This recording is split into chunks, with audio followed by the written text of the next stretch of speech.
সমস্ত নবী রাসূলের উম্মতের উপরে আল্লাহ তাআলার কুদরতি হাতের ছোঁয়া পড়ছে একবার। আমার আল্লাহ ডাক দিয়া বলে, এ আমার আখিরি জামানার নবীর উম্মত, তোমাদের উপরে আমি আল্লাহর কুদরতি হাতের ছোঁয়া একবার পড়ে নাই, দুইবার পড়ে নাই। আমি আল্লাহ কুদরতি হাতের ছোঁয়া তোমাদের উপরে তিনবার দিয়েছি। একবার হইল সৃষ্টি লগ্নে আল্লাহ তাআলা যখন আমাকে আপনাকে বানায়। 2 নাম্বার হইল বাছাই পর্বে যখন আল্লাহ তাআলা আমাকে আপনাকে সমস্ত মানুষগুলোকে বাছাই করতেছে, কাকে কোন নবীর উম্মত বানাইয়া দুনিয়াতে পাঠাইবে। যখন আমার আপনার রূহটা আল্লাহ তাআলার সামনে আসলো, আল্লাহ তাআলা তার কুদরতি হাতের উপরে নিয়ে ফেরেশতাদেরকে ডাক দিয়া বলে, ও ফেরেশতার দল, আমার ওই বান্দাটাকে আখিরি জামানার উম্মত বানাইয়া পাঠাইও। জুড়ে বলেন না সুবহানাল্লাহ। আমার আল্লাহ ডাক দিয়া বলে, এ বান্দা, আমি আল্লাহ এত দয়া করিলাম, আমি আল্লাহ এত মায়া করিলাম, কোন কারণে, কোন স্বার্থের কারণে আমি আল্লাহকে বলে রইছ। 365 দিন, একটা বছরের ভিতরে তোমার কি একটা দিন সুযোগ হয় না তুমি ফজরের নামাজ পড়ার জন্য? কিসের পিছনে ঘুরতেছ? এ আমার এত কেন বদনসিব? 365 দিনের ভিতরে একটা দিন কি সুযোগ হয় না আমি ফজরের নামাজ পড়ার জন্য? আমি কিসের এত ব্যস্ততা? আমি জোহর পড়তে পারি না, আসর পড়তে পারি না। এইভাবে এক এক করে আমার জীবন থেকে নামাজগুলো বিদায় নিতেছে। এ বাবা রে, আমি যখন কবরে চলে যাব, হাসরের ময়দানে আল্লাহ তাআলা উঠাইবে। আল্লাহর রাসূল বলেন, আউয়ালু মা ইউহাসাবু বিহিল আবদু ইয়াউমাল কিয়ামাতি সালাত। কিয়ামতের দিন সর্বপ্রথম বান্দার নামাজের হিসাব হবে।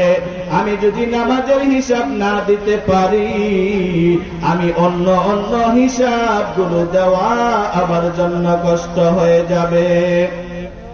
এই জন্য বলি বাবা, 5 ওয়াক্ত নামাজ পড়ো, আমার আল্লাহ তাআলার জিকির করো, সকাল সন্ধ্যায় কাজ করতেছ আমার আল্লাহর জিকির করো, বাজারে যাইতেছ আমার আল্লাহ তাআলার নামের জিকির করো, কাজ করতেছ, হাঁটতেছ, বাজারে যাইতেছ, ঘোরাফেরা করতেছ, মুখ দিয়া জিকির করো আমার আল্লাহ পাকের।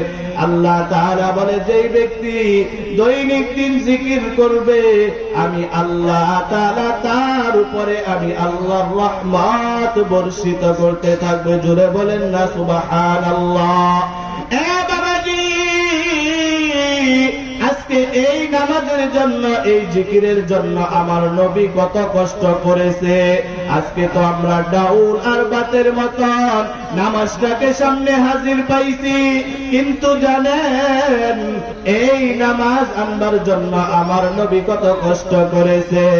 আম্মা জান আয়েশা সিদ্দিকা রাদিয়াল্লাহু তাআলা আনহা আমার নবীকে একদিন ডাক দিয়া বলে, ইয়া রাসূলুল্লাহ, ইয়া হাবিবাল্লাহ, নবী গো,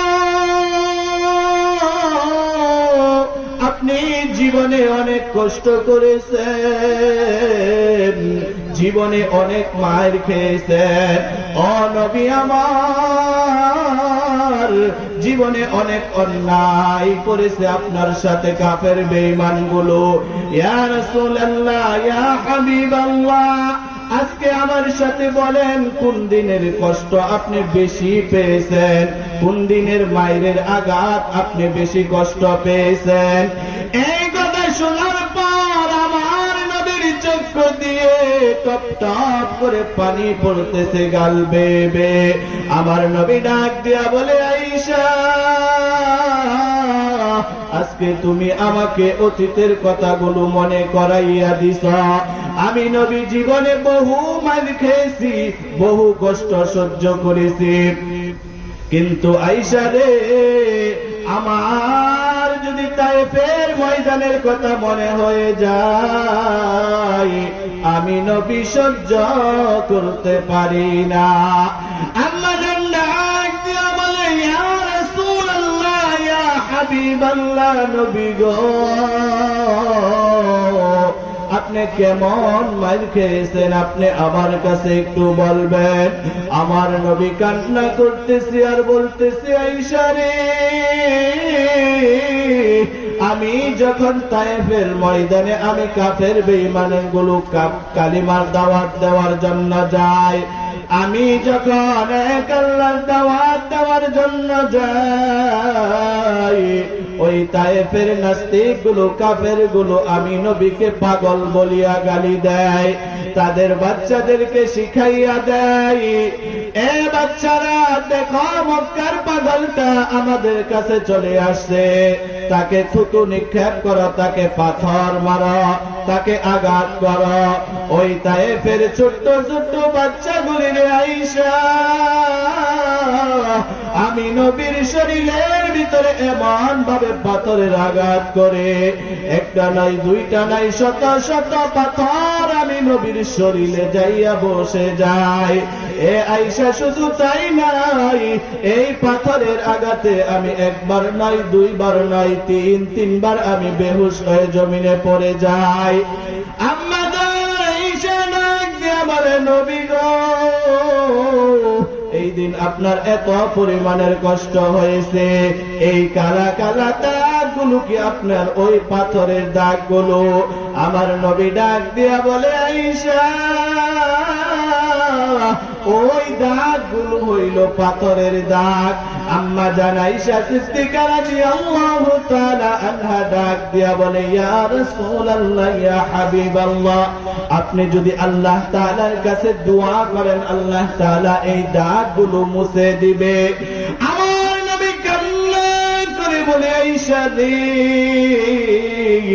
না না না, আমি দোয়া করব না, আমি যদি দোয়া করি আমার আল্লাহ ওই দাগগুলো মুছে দেবে, কিন্তু আমি দোয়া করব না। আম্মা জান আয়েশা সিদ্দিকা রাদিয়াল্লাহু তাআলা আনহা ডাক দিয়া বলে, কেন কেন দোয়া করবেন না? আমার নবী ডাক দিয়া বলে, হাসরের ময়দানে যখন আমার উম্মত গুলো নাফসি নাফসি করিবে, আমার উম্মতের মাথার উপরে সূর্যটা চলে আসবে, আমার উম্মতের মাথার মজাগুলো সূর্যের তাপে টকবক টকবক করতে থাকবে। ওই দিন আমি আমার আল্লাহকে ওই পাথরের দাগগুলো দেখাইব, বান্দার জন্য ওই দাগগুলো নাজাতের উসিলা বানাইব। জোরে বলেন না সুবহানাল্লাহ। এ বন্ধুগণ, এই নবী আমার জন্য আপনার জন্য এত কষ্ট করেছে, এই পরিমাণের কষ্ট করেছে, কোন কারণে আমার নবীকে আমি মুহাব্বত করি না? কোন কারণে আমার নবীর সুন্নতদারির মাধ্যমে আমি বেলেট লাগাই? কোন কারণে আমার নবীর সুন্নত গুলোকে আমি জবাই করি? আমার বন্ধুগণ, এ যুবক ভাইরা, আল্লাহর রাসূল সাল্লাল্লাহু আলাইহি ওয়াসাল্লাম বলে, আমার উম্মত যদি দৈনিক 5 ওয়াক্ত নামাজ পড়ে মসজিদে যায়, আমার আল্লাহ তাআলা ওই উম্মতের আমল নামায় 5 ওয়াক্ত নামাজের সওয়াব দিবে না। আমার উম্মতের আমল নামায় আমার আল্লাহ 50 ওয়াক্ত নামাজের সওয়াব দেবে। জোরে জোরে বলেন না সুবহানাল্লাহ। এ মুসলমান বাবাজি, আজকে এই জায়গায় জান্নাতের বাগান হয়েছে, ইচ্ছা করলে কিন্তু কালকে পাইবেন না, ইচ্ছা করলে আগামী কালকে চায়ের দোকানে বৈশা বৈশা আড্ডা দিতে পারবেন, বন্ধু বান্ধব নিয়ে ঘোরাফেরা করতে পারবেন, কিন্তু ইচ্ছা করলে আজকের এই জান্নাতের বাগান আগামী কালকে পাইবেন না। এ দোকানদারে বৈশা থাকা আমার বাবারা, আমার ভাইয়েরা, আপনাদেরকে অনুরোধ করে বলি, সবাই জান্নাতের বাগানে আসেন। কারণ এই জান্নাতের বাগানে আসলে লাভ কি? এই জান্নাতের বাগানে আসার দ্বারা আপনার কি লাভ হবে? এই জমিনের মাটিটা আপনার ব্যাপারে আপনার পক্ষ হয়ে হাসরের ময়দানে আল্লাহর কাছে সাক্ষী দিবে। এই জমিনের মাটিটা দিয়া বলবে, রব্বি কারীম আল্লাহ, আপনার এই বান্দাটা ইচ্ছা করলে ঘোরাফেরা করতে পারতো, ইচ্ছা করলে দোকানে বৈশা আড্ডা দিতে পারতো, ঘুমাইতে পারতো,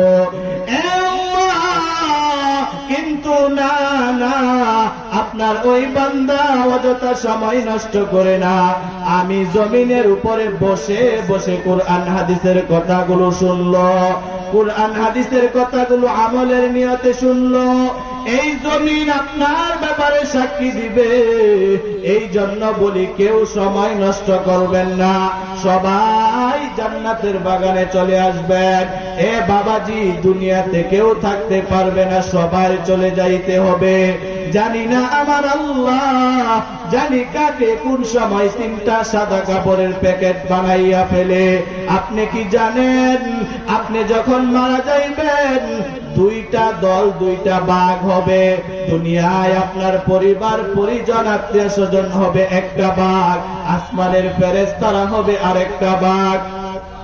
আসমানের ফেরেশতারা একজন আরেকজনের কাছে বলা বলি করতে থাকবে, এই যে আল্লাহর বান্দা দুনিয়া থেকে বিদায় হয়েছে, এই দুনিয়া থেকে বিদায় হয়েছে বান্দা কবরের জন্য কি নিয়ে আসছে, জান্নাতে যাওয়ার জন্য কি নিয়ে আসছে।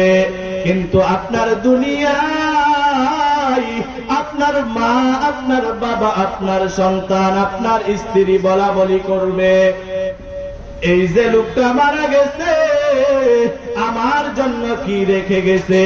আপনার সন্তান এই কথা বলবে, কিন্তু ফেরেশতারা বলবে, বান্দা মারা গেছে কবরের জন্য কি নিয়ে আসছে, জান্নাতের জন্য কি নিয়ে আসছে। আপনার সন্তান বলবে, এই বান্দাটা মারা গেছে তার সন্তানের জন্য কি রাইখা তুইয়া গেছে। এ বাবা, দুনিয়াতে আপনার কেউ আপন নাই, মা আপন নাই, বাবা আপন নাই। স্বার্থের উপরে আঘাত পড়লে মা পর হয়ে যায়, স্বার্থের উপরে আঘাত পড়লে সন্তান মাকে রাখিয়া দূরে চলে যায়। দুনিয়াতে আপন বলতে কেউ নাই, কেউ নাই, একমাত্র আপন হইল আমার আল্লাহ, একমাত্র আপন হইল আমার নবী। নবী ছাড়া, আল্লাহ তাআলা ছাড়া আপন কেউ হবে না। এই জন্য বলি বাবা, একটু চিন্তা করেন, দুনিয়াতে কেউ থাকতে পারবেন না। দুনিয়া ধাক্কা দিয়ে দিয়ে প্রত্যেকটা মানুষকে কবরে পাঠাইয়া দিবে, আপনি ইচ্ছা করলেও থাকতে পারবেন না। আজকে কিসের পিছনে ঘুরে আজকে আপনি আল্লাহ তাআলাকে ভুলে গেছেন, আমার নবীর সুন্নাত ভুলে গেছেন। আপনি কি একটু চিন্তা করেন না, এই অন্ধকার কবরের ভিতর আপনি কিভাবে থাকবেন? যেই কবর পোকামাকড়ের ঘর, বাতি ছাড়া ঘর, বিছানা ছাড়া ঘর, এই ঘরের ভিতরে আপনি কিভাবে থাকবেন? কবর আপনাকে ডাইকা ডাইকা কি বলে জানেন? কবর আপনাকে ডাইকা ডাইকা বলে, আমি কবর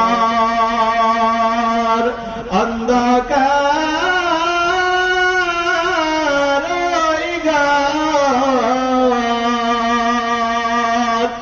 আমার জান্নাত বাতি জোগাড় করামে কবর বিছানা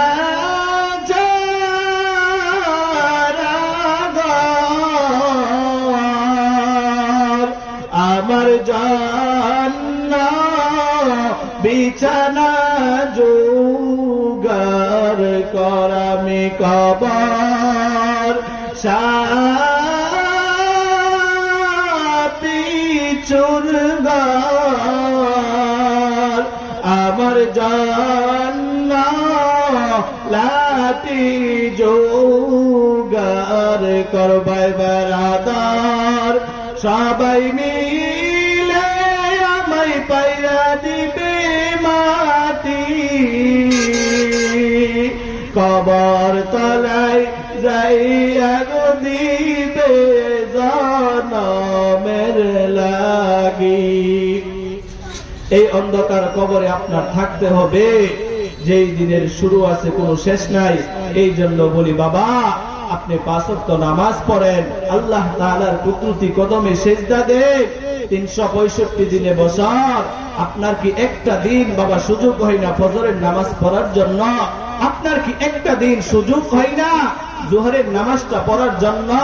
আপনার একটা দিন সুযোগ হয় না আল্লাহ তাআলার কুদরতি কদমে আপনার মাথাটা ঠেকানোর জন্য?